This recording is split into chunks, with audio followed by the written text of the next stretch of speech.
مقاتلون إيرانيون على الأراضي السورية، وهم من يديرون مقر أمنية بالاشتراك مع قوات نظامية سورية أو ربما مع الميليشيات التي تسمى الشبيحة.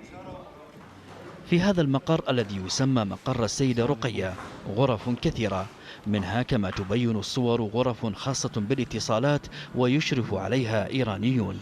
من حدود تقريبا 6 بار اومدم، حدود 8 ماه تقريبا توی جبهه. جئت إلى سوريا ومكثت فيها فترة طويلة، بقيت فيها 8 شهور وربما سنة. قاتلت وتنقلت في مناطق مختلفة مثل داريا ومعظمية الشام، وأنا الآن في حلب. تمكنا من السيطرة تقريبا على جنوب حلب، وبدأنا نتجه نحو الشمال الغربي. للإيرانيين كما هو واضح من خلال هذا الحوار سلطة عليا، فالسوريون يستأذنون الإيراني لغرض منحهم إجازة. يا حاج، في ناس بالله العظيم أنا مو فارق معي بقعد سنة، بس في ناس بالله العظيم حلفوا لي يمين تركوا أشغالهم وإجوا يدافعوا عن وطنهم 15 يوم، مديتوها لل20، يعني كمان حرام. هلا نحن بس ندفع من معنوية المقاتل، معنوية المقاتل بتصير في مصداقية لما بيجي مرة ثانية بيجي. لا حول ولا قوة إلا بالله. يتنقل الإيرانيون من موقع لآخر مع أسلحتهم ولا يعيق تحركهم أي شيء. وتبين الصور أيضا علاقة واضحة بين الإيرانيين والقوات التابعة للنظام السوري.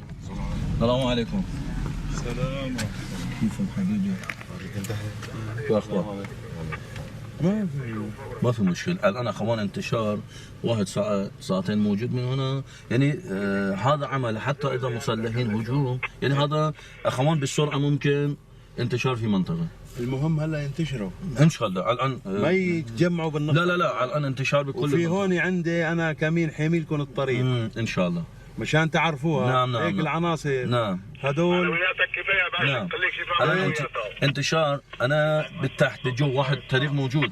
حسب ناشطين فإن جميع المواقع التي يظهر فيها الإيرانيون تقع في محافظة حلب، وأن هؤلاء الإيرانيين لا يطلعون بمهام تدريب الميليشيات التي تقاتل لجانب النظام فقط، بل يشاركون في القتال أيضا.